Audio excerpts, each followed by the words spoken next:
Hello, welcome to number 3 in the 3rd series of the Ricky Gervais Show. With me, Ricky Gervais, Stephen Merchant. Hello there. And of course, Karl Pilkington. Alright. Had a good week, Karl? Alright, just boring. It's a boring week. Because that sort of kidney operation I've had, it's just affected my life in a big way. How are you now, Karl? Are you feeling better?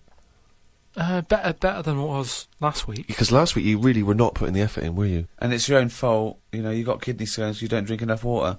That's what I've been doing this week. Just drinking. You said what sort of a week have you had? What have you been up to? That's what I've done. I've drank water. That's all I've been doing. If there's a water shortage in London, it's because of that.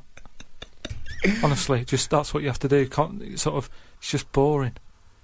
It's like a basking shark, just sort of with its mouth open, just going through the water. I'm sick of it.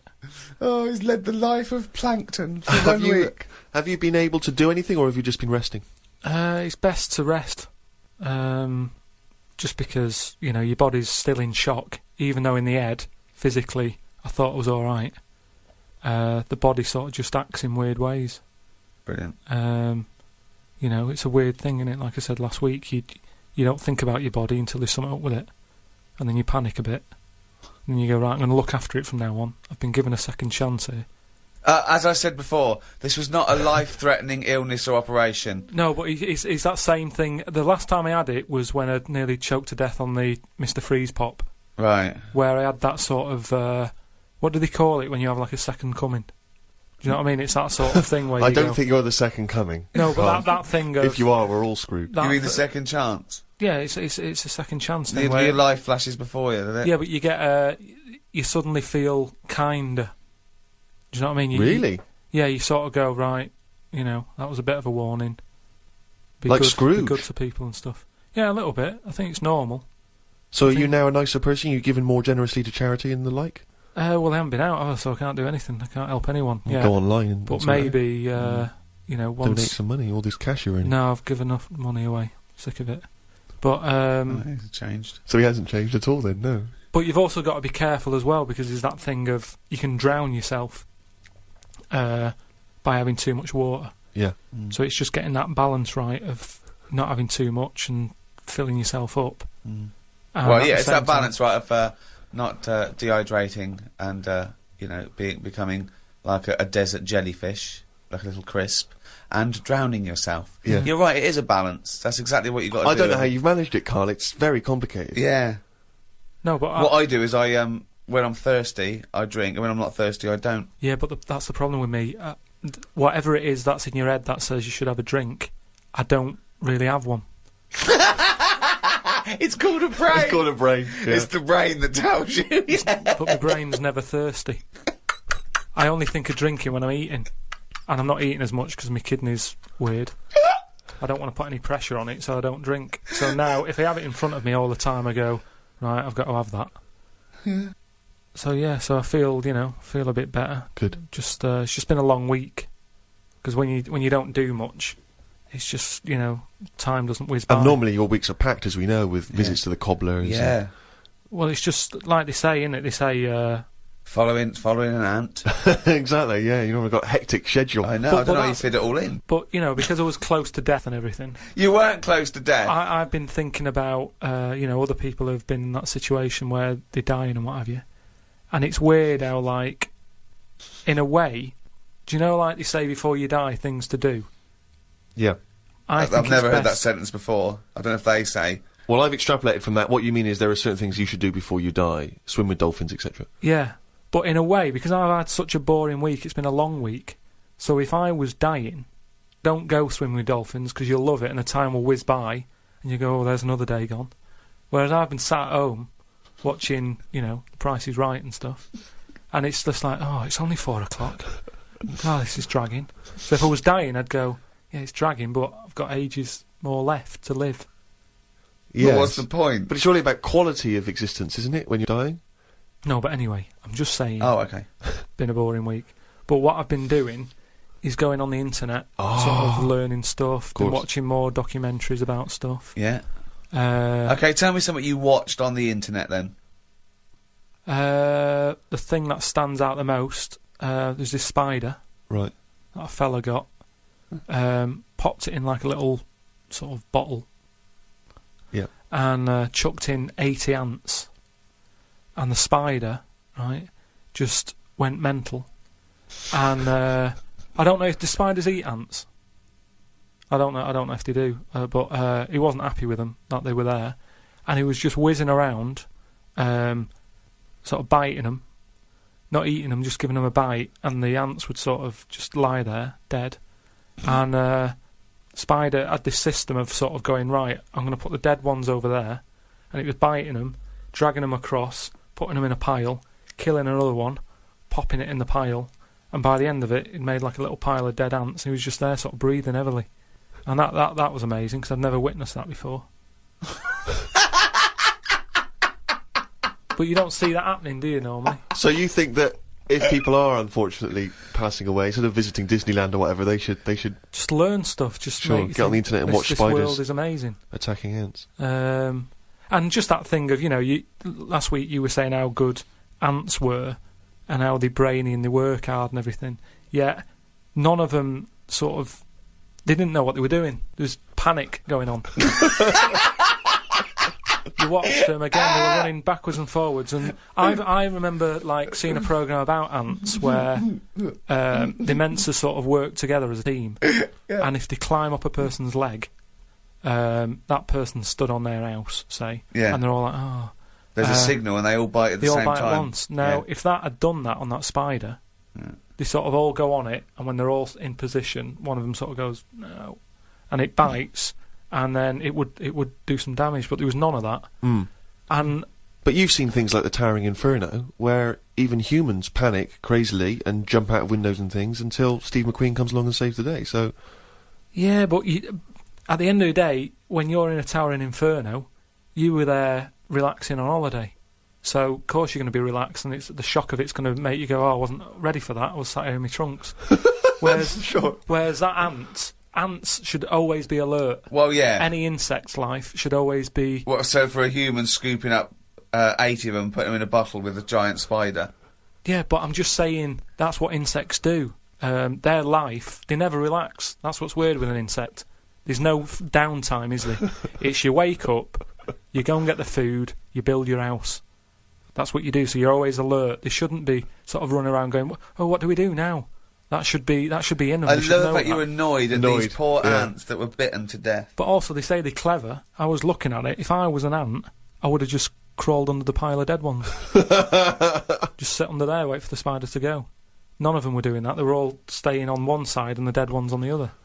So I'm just saying that, you're always sticking up for insects, saying they know what they're doing. They don't. What do you mean? Where's this come from? When have I ever stuck up for insects? It's you that's follow them and saying they're brilliant and that, and ladybirds are right-handed and Christ knows what. No, but, so I'd learnt that.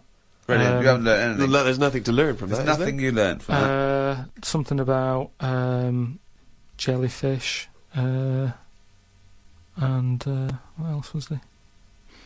There was a programme on the telly about survival, and a fella who, he looks after elephants, and he's in this little hang glider, looking for an elephant that he's looking after. He has to keep a track on where it's going and all that, and one day he's saying, oh, I haven't seen the elephant today, and the fella's like, well, look for it tomorrow. He's like, no, it's best if I go and look for it now, because it might go further away or something. He said, oh, I wish you'd leave it till tomorrow. So straight away you're going, oh, this is trouble. So he's going out in his glider, sort of at night. He's looking for the elephant. I doubt it's a glider. I imagine it's a glider with an engine. It's one of a light aircraft, then. Yeah. So he gets in that on his own. He's wandering about in the air, looking down. Like I say, it's loads of land. He's looking for one elephant. He's not having much luck. Anyway, I think he gets to a point when he goes, oh, I'm having no luck, I might as well go home. Goes to turn round. Something happens. The glider falls to the floor, crashes. Light aircraft. Yeah. That crashes. He gets out. He's broke his legs. Done his back in. His hands. I mean, he's in a bad way. And he looks at the plane, and that's a wreck. Petrol's coming out of it. He's thinking that's not going to fly again. And he has to lie there, doesn't he, for like 48 hours or something. And in that time, everything's being chucked at him. He has a lion wandering around him. A scorpion walked over his leg. Some sort of dangerous snake went in his shoe. What else is there out there? Some sort of bad ants. Just everything that's there that could cause a problem. He had it all in his line. I haven't seen this, but I suspect there's a lot of conjecture in this telling of the it. Bad ants. Bad ants. No, just anything that you could think of that's out there to cause you a bit of a problem. Camels. He got hot. He got so hot his lips fell off. No, because you have to have a lot of juice to keep your lips sort of how they are. Right. So that's the sort of state he was in. Yeah. 48 hours. And yet he survived in the end. Someone came and found him. And you thought you were bored doing nothing? Yeah, no, well, he didn't even have the internet. Yeah, but he had a lot of insects. What would you do then if you landed, right?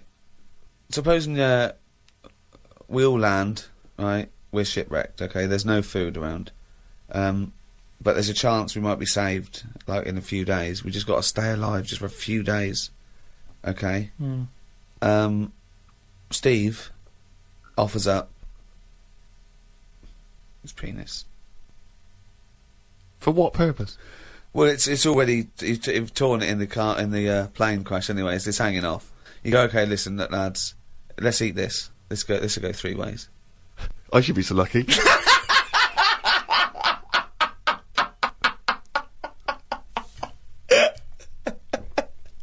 Okay, fine, yeah. I'll look for something else.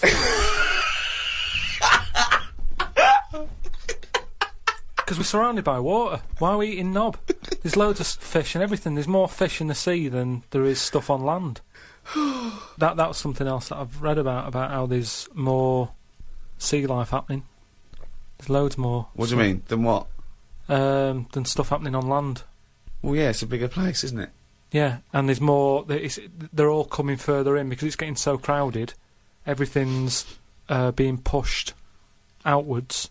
So we're going to get to a point where people won't go walking in the sea because there'll be something deadly just floating about on near the shore. Again, that's no information at all. I don't know. There's no information in that statement at all. Yeah, I said how the sea is so overcrowded that everything's being pushed to the edge. It's not overcrowded. It is. You mean things that are in the sea are being pushed to the edge of the sea? Yeah, because there's new stuff happening all the time. There's new creatures being made. They're changing quickly. They were saying how, like, I don't know, 50 years ago, jellyfish didn't even have a sting. That's rubbish.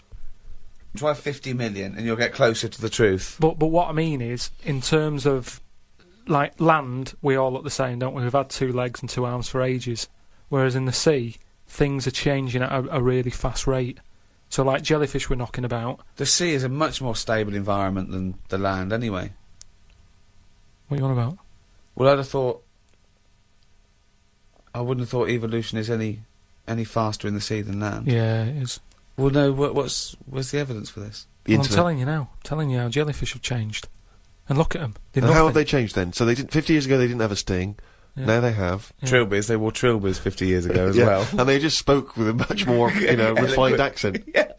Just that is quite a lot, though, isn't it? Because jellyfish are nothing. But like no, you made that up. That's not a fact. There's no facts come out of this discussion. Not. Oh, that's interesting. That you haven't said anything. Jellyfish haven't changed in 50 years. No, they have. They've changed a lot in terms of. Well, they haven't changed in hundreds of millions of years. So I don't know what the 60s had to do with anything. I just don't know what influence the Beatles and Mary Quant suddenly had on jellyfish, where they hadn't changed for hundreds of millions of years. With all this sort of loose, free sex, free love, they were just going berserk. I know, yeah. There were no inhibitions amongst the jellyfish anymore. Things are changing a lot. To think that jellyfish, when they first came out, they were nothing. Jellyfish are nothing, aren't they? They're just a blob. So when they first came out, when they were first released, new by Ron Karl. Yeah. But what I'm saying is, even though they were nothing, they've grown to have a bit of something, just to get by in a busy place. Which I is don't know what you're talking about. It's all guesswork and conjecture. It's not guesswork. I've been it's off all all nonsense. week. I've been reading all this and watching stuff. Karl, you haven't learned anything. Well, that's not entirely true because he's obviously learnt enough to have written a poem about some of these subjects. Oh, I love his poems. Are you getting into poetry now, properly? I really like it, yeah. Is Karl going to read this for me, Steve? If you want him to. I think so. I did one about my kidneys. What was it called? Didn't have a name, it doesn't need it. Ode to a Nephron. Right, I did 2 about jellyfish. Excellent. I don't like jellyfish. They're not a fish, they're just a blob. They don't have eyes, fins or scales like a cod. They float about blind, stinging people in the seas, and no one eats jellyfish with chips and mushy peas. Get rid of them. And then there's just a shorter one about a jellyfish.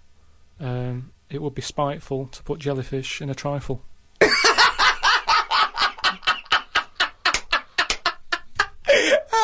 Yeah, it certainly would. So. That's great. That's really good because it's jelly. He's done us there, Steve. Yeah. That's a really good poem. It would be spiteful to put jellyfish in a trifle. Yeah. A little half rhyme. Yeah. Do you want the one about my kidneys? Yeah. For God's sake, me belly ache. The doctor said it's me kidney. He said he's got to stick a tube up me knob. I said, you got to be kidding me. For God's sake, knob ache.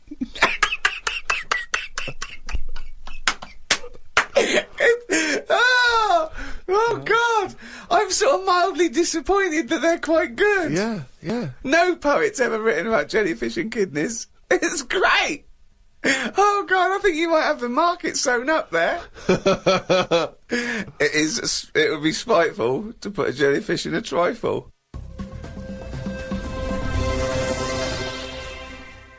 I mean, I'm both impressed and fascinated and worried by Karl's new literary outlook. Yeah. You know, we've said to him, we've tried to make him appreciate the arts and poetry and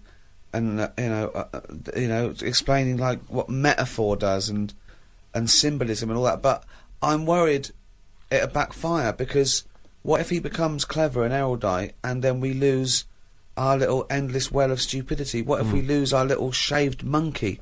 I mean, these podcasts without, It's almost like you were evolving into a human. I mean, you've authored a book. Well, I have to say, I mean, without at the risk of sounding like we're shamelessly promoting it, I've only just looked at the book today, because that's the first time I've seen it, The World of Karl Pilkington, and I was very impressed by how legitimate it feels. I mean, it does feel like an actual book. He's put so much work into it. I mean, he's done drawings, he's done extra thoughts and ideas, and it's very odd to think that has probably gone now into the British Library, which I think is obligated to take a copy of every book published. Incredible. I mean, let's be honest, it's not going to be on anyone's bookshelf. It'll be on their lavatory cistern, possibly next to their bed. But nevertheless, it's hardback and it's got pages. It's a real book. Yeah. Will you now read some great works? Will you read poetry at all? Or? Probably not. I don't like reading made-up stories, because Fiction. life's interesting enough, innit? Right. If I'm going to read someone else's lies, I might as well make some of my own up and save me money, is what I mean. But you do read lies and made-up things, you just take them as the truth. Most of the spurious facts and apocryphal tales and ridiculous stories that you read on the internet are, fiction. Yeah, but as long as it gets you thinking, then it really doesn't matter. Say, like, I was telling you about the sea being full up. Yeah. Right? How there's too many fish in it, and they're all being pushed out. Then, it was saying about how the jellyfish is changing. Yeah. From a bit back, just being a blob, to now being a blob with stingy bits. You go, oh. And then... No, I don't. I wonder what he read. And I wonder what he was reading. Then I'll think of what other things are in the sea, how are they changing? And then that's when I might do a poem about an octopus with 2 heads. Because it's got me thinking. So no longer am I just reading someone else's story, spending a full week reading some other story. I've read a little paragraph, and that's got me thinking about and it's inspired you to make great art. With an octopus with 2 heads. And you just think, yeah, that would work. That's a good way for them to evolve. They've got all the arms. Give them 2 heads. They've got all the arms. And, you know, it would work, because like I've said to you before, it is one big head to make it 2 smaller heads. So it's just looking at science, looking at how things can move. It's not looking at But it's science. not looking at science. You then speculating on an octopus having 2 heads is of no value, is it, to anyone or anything? But there's people out there who are bringing out books who are writing stuff like that for sci-fi stuff. And I think, why am I reading But that's theirs? entertainment. Everyone knows it's not true. They're doing it to... But they do more than just say, wouldn't it be great if there was an octopus with 2 heads? They then paint a world in which this octopus exists and presumably causes some kind of narrative interest. I can do that on my own, though, without... So what's the story of the octopus with 2 heads? It's happier in the end. Everyone likes happy ending. It's got company. But that's not a story, Karl. What? Tell us the story. What, you made up a story about an octopus with 2 heads? No, I'm just saying... I've thought about how the sea's changing. Right, what else is in the sea? Octopus. Right, what's an octopus like? Well, it's just a big head with a load of arms. Right, how would I change that? I love this thought process. But it's not a story. This is not a story. It's not anything. It's just some thoughts you've had. It's not... But a story is there to make you think and have thoughts. But what is it that you've thought? You've not... I don't see what you've thought here. I've just thought, yeah, that'd be alright. I know, but... Well, like King Kong, then. That's only someone who's gone, oh, monkeys are getting better at stuff. Yes, but it has a story, doesn't it? They go in search... No, it isn't. It isn't saying monkeys are getting better at stuff. That's not what it's saying. There's lots of themes, but that's not one of them. Monkeys are getting better at stuff. No, they're getting better at stuff. The way they try to he tried to go out with a woman. That's them moving on, isn't it? It's the monkey going, do you know what? I quite fancy her. And you know from the beginning, I mean, that is a story that you go, well, that relationship ain't going to work. Do you know what I mean? I mean, I've not gone out with women who I've quite fancied, but then they smoke, and you go, oh, that's enough to put me off. Yeah. So, when a monkey's that big, the thought wouldn't even pass my mind. To go on a date. This could work out. Sometimes it's just, relationships are made for each other. Now, that for a story, you wouldn't think it'd go past page 1. Yet you're having a go at me because an octopus has got 2 heads. Which isn't that weird. When you look at them anyway, I mean, it must be the weirdest thing knocking about on the planet. I'm not kidding you. I've never seen anything so weird. And yet... He's angry because he's not seen anything so weird as an octopus, so it's not yet a story. What's weird about it? What's strange about an octopus with all the things that could... Why is it any weirder than a dog? Because it couldn't be further away from us. A dog has got human eyes. If a jellyfish had a pair of eyes like ours, I probably wouldn't worry about him that much. But like I said to you, it's that way that they haven't got eyes, they're floating about. I can handle some fish. They look like us. They've got eyes. You can make eye-to-eye contact with them. A jellyfish, what are you looking at? It's a snidey thing, like I've said to you. You can see a lot in eyes. Do you know what I mean? They say, don't trust him. Why? It's his eyes. Jellyfish haven't even got any, and I don't trust them. Whereas if it had them, maybe there'd be the odd one that I'd go, oh, that one's all right. OK, Karl, I'm just going to throw an animal at you. Tell me how weird it is, what bits annoy you, how you'd change it. OK? A crab. How would I change it? Yeah. Does it annoy you? Do you think it's weird? They are weird. But they're at that size where they can get away with it. Yeah, it suits them. Okay, good. Would I change anything? In a way, what you're saying about things not working, he can't walk forwards. So why hasn't something happened? Why haven't they said, you know what, these arms are too clumsy. We need to have them so they can slot away easier, and we can pull them out when we need them, instead of clumping around with them. Because they do struggle. You see them struggling with their arms. Yet they're still here, they're still doing that, they're still designed that way. What's the weirdest animal? So you think the octopus is the weirdest animal on Earth? Yeah. In terms of design and everything, and if you lined everything up, say if I'd come from another planet, and everything was lined up in a row, and they said, right, we're going to give you a crash course in what's knocking about on this planet. Yeah. And you go, right, go on then. And you go, this is man, here's woman, Here's a dog. Here's a cat. Here's an octopus. Here's a... I go, hang on a minute, what is this? Oh, it's only going really down. That jingle, of course, signifies another reading from Karl Pilkington's diary. There was an animal in the paper today that I've never before seen. It's called an alpaca. They are gormless looking. The fellow who breeds them said they are easy to look after because they're used to harsh conditions because they normally live in the mountains. The problem with this is they will turn useless eventually, and then if we tried to bung it back on the Andes, they won't like it. It's like how people win these live like a star for a week competitions. They're not good for anyone. Okay. Do you know what I mean? If something's living somewhere... But he's not going to why are send we them gonna back bung to it the back? Andes. He's presumably breeding them for something else. Yeah, but say if eventually, you know, the world's getting busy, there's hardly any room, and we go, right, what can we shift here? What's getting in our way that we can shift? Well, those funny-looking things came from the Andes, bung them back. All right, then let's put them back. And they go, oh, they don't like it. They're not surviving, they're dying out. Why did we bring them here? Oh, it was closer.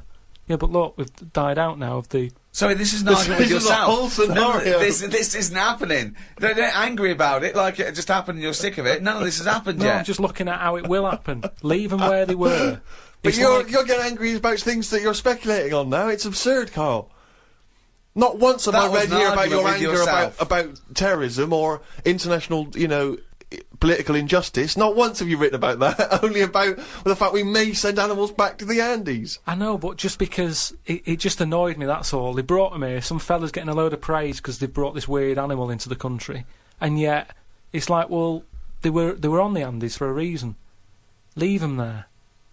It was happier there. I mean, I feel guilty when I open a bag and a fly flies out of it, and I think, where's that come from? What bag are you opening with flies? What bag? No, just when, like, you know, the bag I took the computer home in, a fly flew out of it, and I thought, when did that get in that bag? Where have I brought that from? And it's the same thing. It doesn't want to be somewhere else. It was where it was. And that's the same with this Polaco, or whatever.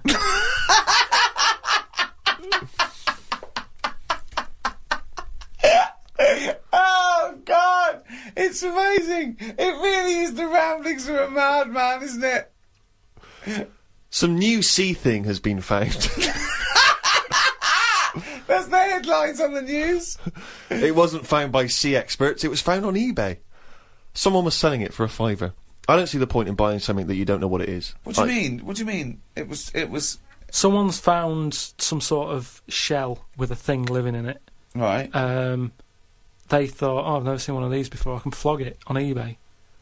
Someone bought it and then wanted to look after it, went to some sea expert, and they said, oh, I don't know what that is. That's the story. It's just weird how stuff's being found on eBay. No, it wasn't found on eBay, though, was it? Yeah, but that's where the specialist people sort of picked up on it. It's just weird that... I mean, all I was saying is I wouldn't want one. If you don't know how to... If it's a new creature, you don't know what makes it happy. When you get a kitten, you go, stroke its head, loves it, right? And you can do that knowing that it's liking it. If I had a little seashell and you go, does it sit in water? I don't know. Do you know what I mean? You could end up doing more damage. So that's why I wouldn't want it. It's nice to have rules, isn't it? It's nice to know what you're doing with something. Well, as you write in the diary, it's like if an alien landed and wanted to live with you. As much fun as it might sound, it wouldn't be long before you got annoyed with it because it wouldn't eat the food you gave it. That's what I'm saying, but I couldn't have a go at it because it might not like pasta. It might not. Everyone likes pasta. Well, that's it for another week. I hope you've enjoyed this half hour of drivel. I mean, some of the most stupid things ever said. I mean, it's like he's got a contempt now for the world. Like, he doesn't care what comes out of his head. Learning can be frustrating, can't it? You know, you maybe I'm getting you thinking. Maybe on your way home today, you'll be going, "Yeah, octopus with two heads." And if you do that for 5 seconds, I've done my job. Good to have a job, innit? So, from me, Ricky Gervais, goodbye. From Steve Merchant, goodbye. And from Karl Pilkington. All right. Hello, and welcome to number 4 in the series of 6. Season 3 of the Ricky Gervais Show with me, Ricky Gervais, Stephen Merchant. Hello. And Karl Pilkington. All right. Yeah, first of all, I'm sorry to do this, but me and Steve have got to bring something up that's been bugging us for a couple of weeks now, but it's reached... you are so fucking lazy, Karl, at the moment. You have time off, right? You go away every weekend, so me and Steve are so precious at the moment with so many things to do, with extras and books coming out and stuff. I've never heard anyone whinge about going in with kidney stones. I know loads of people that had kidney stones. Not like They've mine. had no, you say not like that because they've had the operation. I know people that had their appendix out, right? An actual under the knife operation, and he was back at work the next day and he had a bit of a sore side. But you have whinged now for weeks and weeks. Everything you say, oh, I've had this, oh, I've got to go in again. But you're still well enough to go away every weekend to see your folks or your in-laws, this is the problem. or holiday. And it's just, we are so, you know, sometimes you've got to pull together, mate. Yeah, but what I'm saying is, you say keep a diary, and you said make sure you do a diary for a year. Yeah. If I didn't go and visit people and travel the world, what would I do in it? Karl, I read your diary every week. All you seem to do is spend time in a cafe, having a cup of tea and a bit of breakfast. That's the weekend, that's who are when you people do constantly stuff. visiting? Anyway, let's not argue. You don't even People like know your what we're family, I arguing. thought. It's not my family, is it? Well, Suzanne's family. You don't like but anyone. work. Why are you visiting? But you say them? I'm working that weekend. I'm working that weekend. We have to put. So work. Let's put this in first. You know, it's a busy time. Family's important, isn't it? Yeah. You can't keep messing people But this about. is all you have to do. What No, else are there's you lots of doing? What Is other it- job have you got? Loads of You stuff. know. I don't want to go into what I'm doing, but I've got loads But of all stuff. I hear is you're Well, always having meetings. I You're always know, going yeah. from meetings. Yeah, I know, yeah, I don't know what that yeah, means, yeah, meetings. yeah. Right, anyway. Another meeting in a bloody cafe. Yeah. Right, So, well. no, seriously though. So, you've been on your travels, you've got lots to talk about, so... Yeah, I've got to go in hospital again as well, haven't I? So, What's your current state with your old... I know. don't want to go on about it. Well, no, I mean, you've brought it up. You're fine, you're well enough to go away, you're well enough to go on holiday, you're well enough to visit people, you went on a train, you went to Manchester, you must be well enough, so you're well enough to do this. I went back to Bristol at the weekend. I had a bit of time off, as you know, because Karl couldn't do the work. I know. That's what I mean. Yeah. So we all had a nice No, time. well, No, I didn't. I went to Bristol when I was working. That's all right. But Well, it's exactly. still visiting a place, is what I'm saying. Well, that's a ridiculous thing to say. That's like saying a pilot doesn't work because he's visiting a place. No, because he doesn't visit it. He No, doesn't you get out sit the down plane. on your arse. Sometimes you hire a car, so you can't be reading or studying. You're driving for 6 hours. Yeah. I went there working. We went to America, we were working. I went to Bristol, I was working. Oh, shut up. ooh. Do you know what I mean? Getting a bit uppity. The truth hurts, Stephen. The truth does hurt, and it's interesting that Yeah. he suddenly snapped at you there. I know. Because I wondered to myself, if it weren't for you, Mr. Ricky Gervais, what would this man, this little round-headed man, be doing right now? Fuck all, Stephen. Fuck all. Yeah, I went back to Bristol at the weekend. As we know, we all had a bit of time off. And, actually, I was quite annoyed because I passed the pub near where my parents live, and they had a band on. You know, pubs sometimes have a band on. And the name of the band, I'm disappointed that I missed them. The name of the band, Rick, was Loose Change. But what I like about Loose Change is it's the least evocative name for a band, isn't it? It's not amazing. sexy, it's nothing. It's got no kind of mood or feel to it at all. Loose change. It's Welcome. Rough outline. yeah. It's just nothing. The checkbook stubs. Pocket fluff. yeah. But while I was at my parents' house, they often, they keep clippings of things, if we've been mentioned in the papers, they like to keep a record of them and stuff, because, I like to show it to my grandparents, and keep fully abreast of things. And, managed to find a couple of them. This was what, I don't know if you've heard this, Karl. It's, for people who don't realise, Karl was making a couple of little 3-minute TV projects recently that were on Channel 4. And in the Sunday Times, someone's written a letter about Karl to the Sunday Times. Wow. They can send in comments and views on things they've seen, read, heard. Oh, excellent. And this is what someone wrote to the Sunday Times. Who is Karl Pilkington? And why have I just wasted 5 minutes of my life listening to some of his cretinous thoughts on Channel 4? He asked, why are there so many dinosaurs on display in museums? Quotes, couldn't they just choose the best one and just show that? He summed it all up by deciding that we know too much. Somebody clearly doesn't know enough to know that this is a complete waste of airtime, showing no wit, intellect or creativity. That's from Wendy Robinson in Berkshire. You can't have your critics. You know what I mean? You've got to have your critics. Of course you have. If everybody liked what you did, then you're not doing the right thing. She wasted 5 minutes, and they were 3-minute wonders, so it must have felt... Yeah. 2/3 as long again. But think how angry she must have been to have bothered writing this letter to the Sunday Times. Well, that's good. I mean, though. you It's made really a must decent- have. It's all about getting people thinking. That's what I always say to you. As long as I'm getting people thinking about what I've said, she remembered what I said. But what views did you put out in these short films which you feel people perhaps should be talking about, discussing, digesting, thinking about? Just stuff that was in my head that day when I was filming them. Yeah. Is it in your head now? Some of it is. Now you've remembered me what I said. Now you've what? Now you've sort of told me what I said in that one. Yeah, I remember saying that. Yeah. And I stick by it. Remember him some other stuff? Yeah. I'll tell you now, right? This, if I don't know if Wendy's, listen to this, but Almost certainly not. But listen, right? I was saying about the museums, right, and how they're big and everything, and they've Brilliant. got dinosaurs all over the shop. I read that in that museum, they've got something like 7 million bits of stuff in there, right? Now, when I spend 2 hours in somewhere, just show me the good stuff. Don't be saying we've got 7 million bits. Because there was a fella who opened it, right? I did a bit of research on the museum. Fella who opened the museum up. And what was his name? It doesn't matter. Okay. Doesn't matter, does it? What museum was it? It was the London one. Oh, the London one, yeah, okay. So he's in there, and he's collecting all this, bits of stuff. What stuff? Just whatever's knocking about at that Oh, time. right, okay. It seemed like You have researched it. he never chucked anything away. He's like, I won't put it in the bin, pop it on a shelf. Okay, right? So yeah. he's put everything on a shelf Oh, in right, this yeah. museum.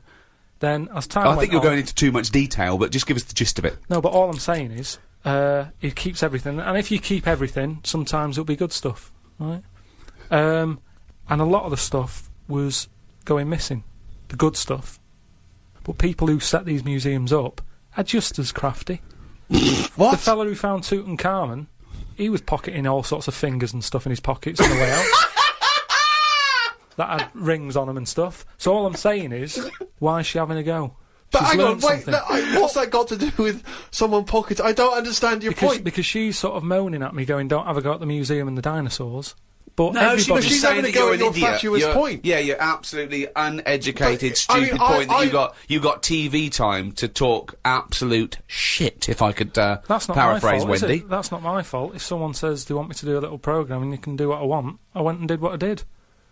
Free speech, innit? But we just gave you the chance then to defend yourself, and you just confirmed Wendy's point 1,000 times over. What was all this waffle about people nicking stuff? What's that got to do with anything? Because she's having a go at me. I didn't nick But anything. she's having a go at you for talking nonsense that's of no consequence, which is what you just did That's then. not nonsense.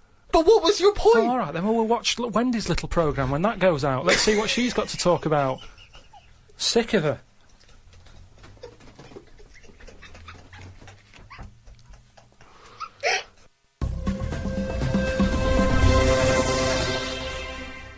So anyway, as I say, my mother saves various clippings and things which may be of interest. This was recently in the Daily Mail, in one of those kind of gossip columns. Ricky Gervais's cringe-worthy dance routine as managerial buffoon David Brent was undoubtedly the highlight of BBC comedy The Office. Perhaps credit for the scene should not go to Gervais, however, but his lanky co-writer Stephen Merchant. For I hear that 6'7" Merchant has been attracting a great deal of female attention at the so-and-so pub in North London, until he took to the dance floor with Brent-esque results. Says my mole, most of the feminine throng looked away in embarrassment.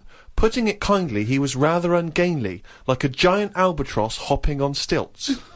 Right, now then.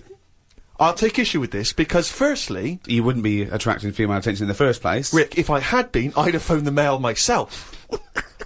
Point A...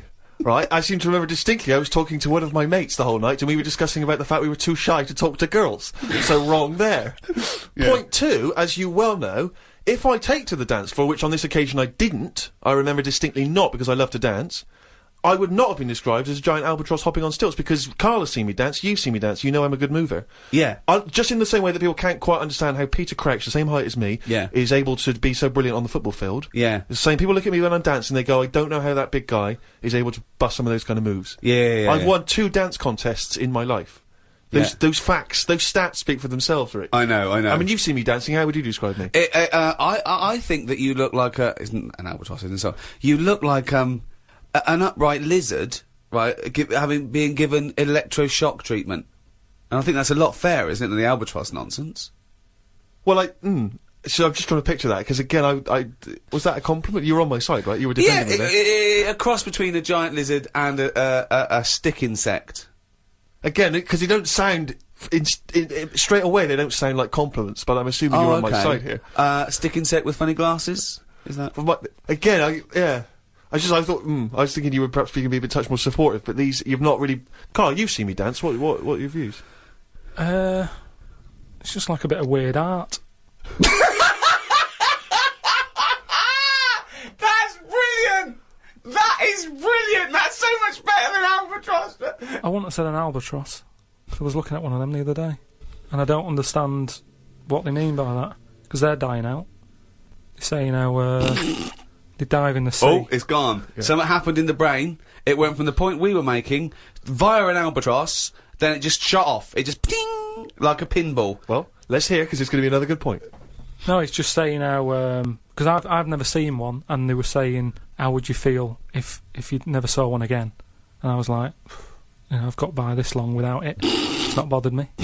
But it was just sort of saying, what they do is they dive in the sea, sort of put their head under the water, see if there's any fish knocking about, grab one, get out again, right? Yeah. Go to land.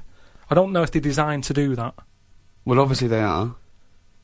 No, because seagulls are, because you see them floating about. Now, what's happening is, they're doing that, but getting caught in nets. Well, that's it. The net shouldn't be there.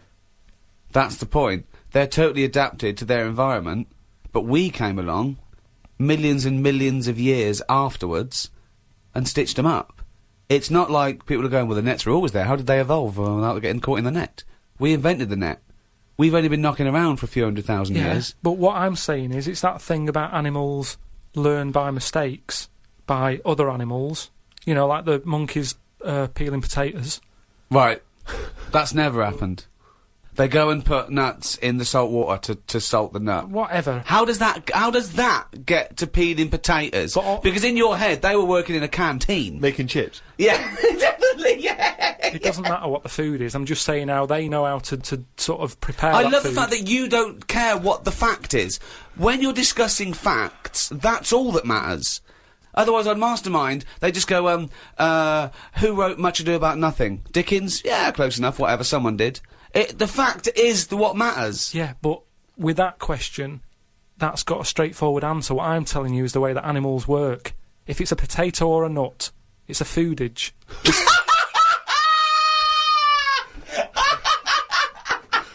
And once again, I return you to my question as before.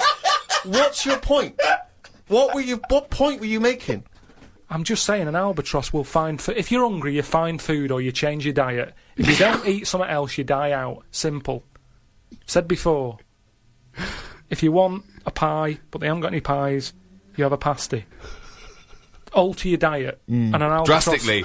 Yeah, pies radical. Yeah, completely changing my diet. No more pies. What are you eating? Pasty. Brilliant. I'm not going to eat quiche anymore. I'm going to have a tartlet. But you're getting more and more sort of single-minded in your... No, single-celled. Yeah. It's not, though. In your belief that everything you say has got some kind of profound implication and that no one else is listening, that we're all ignorant. Right. We're all not listening to what you're saying. Here's another one. Go on. Here's something else I discussed. Oh, come on. This will be good. In series This one. will be as good as E equals MC squared. The people ageing backwards idea. Well, it's not an idea. They've done something on it, saying how... No, they haven't. A baby has been messing about with emails.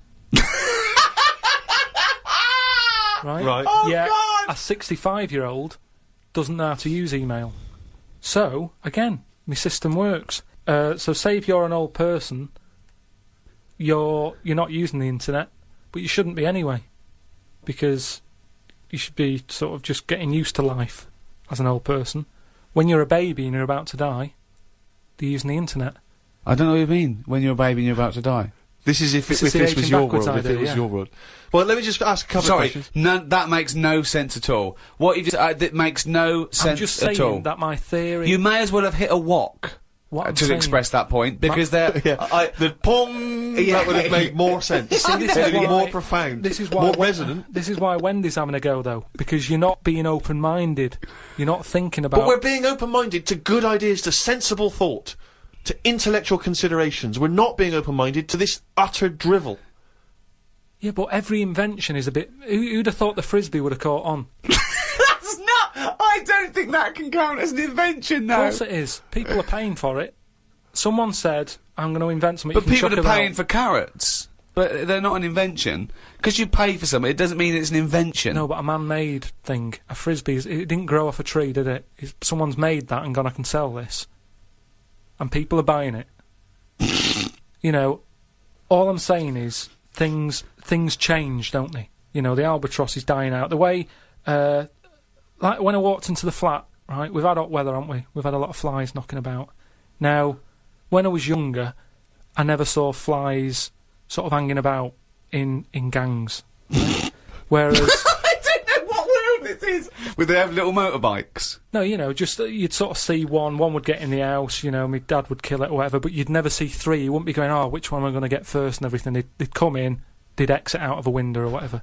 Whereas I walked in on a bit of activity. There's nothing to eat here. Right? 3 flies in the flat, right? All sort of whizzing around. Right. All together, right? So I just sort of think, oh, you know, let them be. They seem to be happy. You know, they're playing around with each other, right? Sat down, reading the paper, look up, right? It was like one was trying to like have it away with one of the flies, and the other one was having a go as well. It turned out it was a little fly that didn't want any of the action, but 2 were attacking it. How could you possibly gauge that? Just by watching. That's how you learn, isn't it? You watch. You watch. But no, this is conjecture again. You had no idea what was going on there. No, I did. It's the way they were sort of jumping on it and stuff, and I was like, oh, I'm not happy with this going on, and, you know, under my roof sort of thing. My house, my rules. But it's a nightmare because it's small. You can't control it. You don't know which one's which. You might end up sort of pushing out one that's the baddie. What are you talking about? I'm just saying. Why are you getting involved? Just because creatures are changing all the time. What are you talking about? What point are you making? I'm just saying the way that flies used to be happy-go-lucky, on their own, the sun's out, have a fly about. Whereas nowadays... now, there was like little attacks going on. Oh, God! Oh, God, But how could you tell which were the 2 aggressors and which was the victim? How could you distinguish? This was the problem. I mean, all I was looking at was which one they kept attacking. And I was thinking, if I can get that one in the bedroom and then get the other 2 out the window... What are you... Just breaking it up. Because what sort of a person would I be to let that go on? I don't know what he's talking about. He has no feelings for anything. He doesn't care if whole species die out. Why are you getting involved? That's where you're wrong, because I think more than most people. I think there's a lot of people who just go through the motions. Yeah. They do the same thing every day. They can do a job, but that's all they stick to. They don't think about what are them flies doing. Karl, what's that lady I've known you for, I don't know, 4 years, and all you ever say is things like, why do we have jellyfish? No, I haven't mentioned a jellyfish today. But it's the same old shit. You look at something, you make up your own story, and then your conclusion annoys you, even though it's totally fatuous. Like I say, the man with the Frisbee, what happens if he had a mate who said, rubbish that? He wouldn't have done it. I love the fact that you think the Frisbee is the pinnacle of invention. Yeah. I think it's amazing. No, it's an example of something that, you know, if he was on some programme where you said, I've invented this, they'd go, get out. They wouldn't give him time of day to say, right, I've made this thing, it's out of plastic, you throw it about. What for? Well, you just chuck it about on the beach. What's the point? It's a bit of fun, isn't it? No, I don't like it. That was an argument with himself.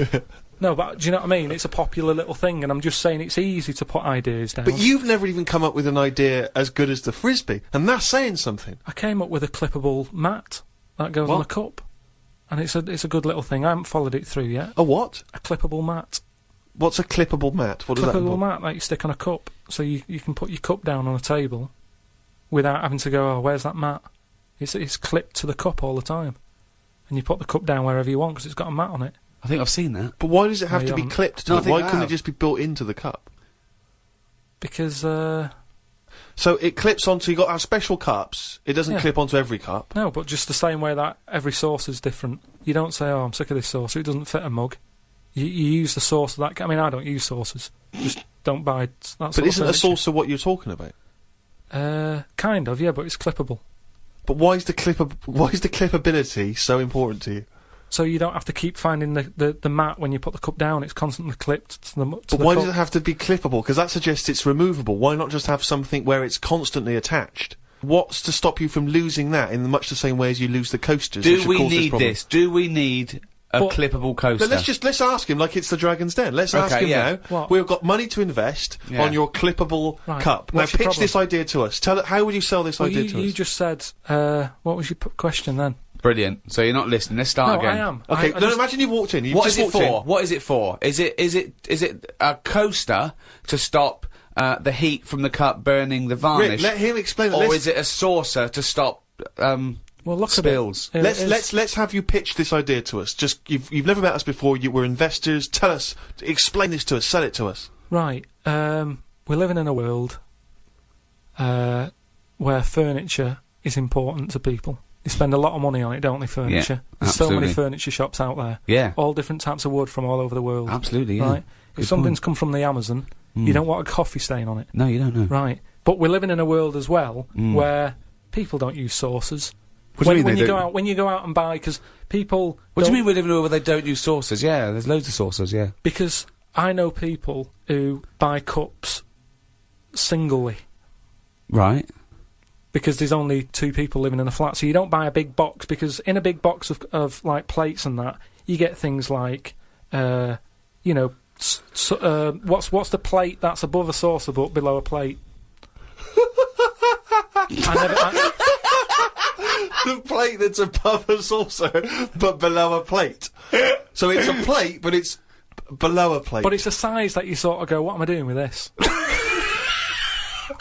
So, what would it be? A side plate? Maybe, but A plate that you'd have alongside your regular dinner plate, right? You put a bread roll on or something in a restaurant. Maybe, Yeah, okay. but you What's don't your need point? What do you mean? This is fascinating to me. Because this is his best attempt now to Okay. try and attract investment. do you know where your mats are at home? I haven't got mats. Don't use them Why not? because it doesn't bother me. I haven't got any highly polished furniture from the Amazon. Right, Steve, have you got any sort of... I've got some coasters and I use the coasters. And do you know where they are when you need one? Well, yes, because they're always at the place where I would normally put down a mug of hot tea, i.e. on a table or a coffee table. Right, now do you I'd keep find... if I had a highly polished table from the Amazon, I'd keep my coasters on it. Yeah, but what I'm saying now is, what happens if you get up with your cup of tea, you're a busy man, right? This is what I'm saying, we're living in a world where people are busier than ever. Go on. Not everybody can sit down and enjoy a cup of tea sat in the same place. Right. You get up and you might move into another room. You haven't got a polished table in there from the Amazon, so it doesn't No, matter. but you might be working on another expensive table. Oh, fine, we'll have a coaster there that as has well. a computer on. My question is this. 1, does it fit all mugs? Or do I have to buy a special mug to have this special Well, bit we attached? can work it whatever way you want. We can either look at the standard size mug and say, let's appeal to everyone, or we can get in touch with some mug company. How is it clipped? Just like little plastic clips that clip onto it. Yeah. And then you clip it off and you clean it. They're dishwasher proof, by the way. They don't need that But at all. why can't you just make a mug that has something built in the base of the mug to prevent it from making the mark? No, I don't Because it's need only that. the heat that makes the mark, isn't it, really? I just want to say now, let's appoint this idea, and I'm out. Right, but what about the idea that you've just suggested then, with the mug, with the saucer built in? Yeah. What about, will we do that together? But that's not your idea, that's my idea. Yeah, but without my idea, you wouldn't have had that. Well, but that's absurd. We're having a conversation, I've come up with an idea, now I've got the money. I've got the money, and I'm going to go off with that idea. Yeah, you haven't painted it anyway, and it's a rubbish idea, and you couldn't It's not paint it. rubbish, because I've just thought as well, that'll be good for putting biscuits on the side as well. Oh, God! Okay, no, And let's that not... means we can get rid of that plate that I don't know By what the to do way, with. now this is broadcast, you can never patent this idea because it's out in public domain. Rick, why don't we see if there's anyone out there who's willing to invest in this idea? Are you a mug manufacturer? Are you a mug designer? Are you someone who's got any interest whatsoever in this idea? Do you think it's a saleable idea? And more importantly, would it be not great to have a picture of Karl's face on the mat? Because it's perfectly round. Perfectly round. As well, and you'd scold him every time Yeah. you... So there'd be a certain satisfaction in that. Yeah, well, if Peter Jones is listening, or that Ballantyne fella, or, what's his name? Any of the big investors on that show, or indeed any investors anywhere, podcast@rickygervais.com. Get in touch. Tell us how we can move forward with this brilliant new idea. Pathetic. Oh, Chimpanzee, that is gone and written it down, the little... The jingle that signifies another reading from Karl Pilkington's diary. Got up and put the radio on. I listened to the story that the vicar read on Radio 2. Yeah, that could be good. He was saying how Jesus was 33 when he died. He said he was more into the idea of doing a lot in your life than living for ages. This was linked to the news about the doctor who's come up with some stuff that he's been injecting himself and his wife with that makes you age better. I looked it up on the internet. It wasn't worth them doing it because they are already old looking.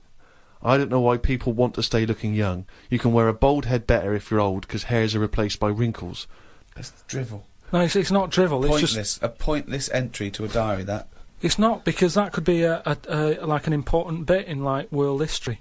What? The fact that someone's trying to make people not age. Age is good, isn't it? When you see an old person. That's been going forever. What has? People trying to age better. No, but he's talking about if you're 90, he wants people to look like they're 30, and that's not good, because how would the world run when that's going on? Well, I agree. But when people, again, it's not a revelation. If I like chatting to old people, because they know a lot of stuff. So if I'm sat on a train and someone's old, I'm happier talking to them about... They get up and move after about 10 minutes. Well, he likes the fact that many of them are infirm and can't. Yeah, they have to stay there and listen to this one. But yeah, even that means that they're getting more out of life in a way, because they don't move about as much, so they have more thinking time. It is weird how that happens to you as you get closer to death. Jesus. You're not working as much because you're resting, and you can think back about your life, and you can think, oh, I had a good one. Actually, it's not been that bad. Whereas if... But you must have started that now, because you've been doing nothing for the past 3 months. Yeah, but I'm just... Well, like I'm saying, it is a good thing for you to do, to sort of think about what you've been doing with your days and your weeks. And how do you assess your life so far? With all this spare time you've had in your hands and moping around and moaning about your illness and just sitting round, right? You've been introspecting, have you? Yeah. Go on then. What have you come up with? I haven't come up with anything. I'm just, I'm just, I have an all right life, and things are changing. Oh, keep saying that. No, but you don't know how much they are changing, to the point of, I don't know if I mentioned the squirrel eating Mars bars, but from that, from that happening to monkeys opening bottles with lids on them, to, it's mental out there. It's madness what is going on. And all I'm saying is old people need to be old people. You need oldness. You need to see old people. You need to go, right, they might have a solution. They've been on the earth longer. Quick, we need an answer. How old are you? I'm 32. Well, you look 78. I don't know what you're saying! I don't know who that conversation was with, why you got angry, and I think you made the opposite point that you were making at the beginning. If you say you're 32, you look 78. No, you were saying about it'd be a problem if you were 78 and looked 32. Well, I don't know what you're saying. You came down on the wrong side then. You did that whole thing and you bollocksed it up again in your brain. I'm just saying, either way, you need to have people who look old. Otherwise, who's in charge? I don't know what you mean. Right. So you say you're saying it'd be all right to make 78-year-olds look 32, as long as there were some 32-year-olds that look 78, as long as you've got old-looking people. No, but say Can I tear this page out? Because it's worthless. What I mean is, when I went to the doctors, I saw the specialist, right, about the kidney stones. I was asking him all the straight questions. Go on. Is it life-threatening? No. How long am I going to be out? All the rest of it, right?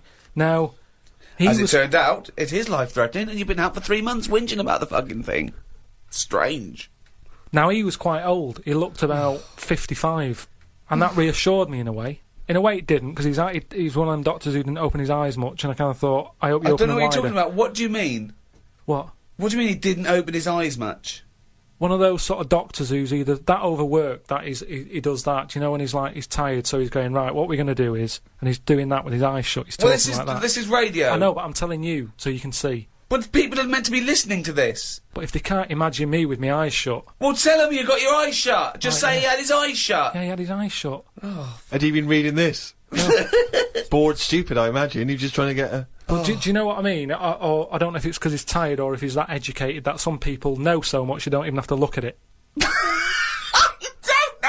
You're talking about intelligent people who is so educated that they don't need to open their eyes. You see it. You see like who's that bloke up there? Is he blind? No, he's been reading too much.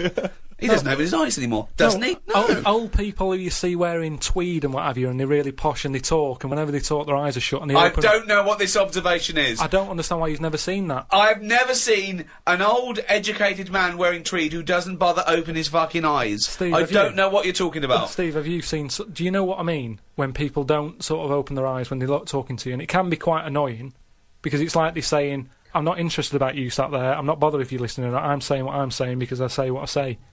And it can be quite annoying. If he has got his eyes closed, he's probably just trying to absorb what you're saying and think carefully about it, so he doesn't misdiagnose you. I'm not having a go at him. Well, I'm just saying he was 50-odd, and I was happy that he was there telling me... I don't know why you were watching his eyes when he was telling you about your insides.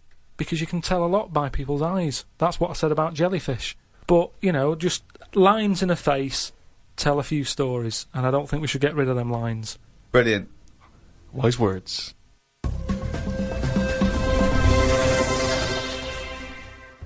Well, that's the end of show number 4 in this 3rd series of the Ricky Gervais Show. So it's goodbye from me, Ricky Gervais, Stephen Merchant. Goodbye. And, of course, Karl Pilkington. All right.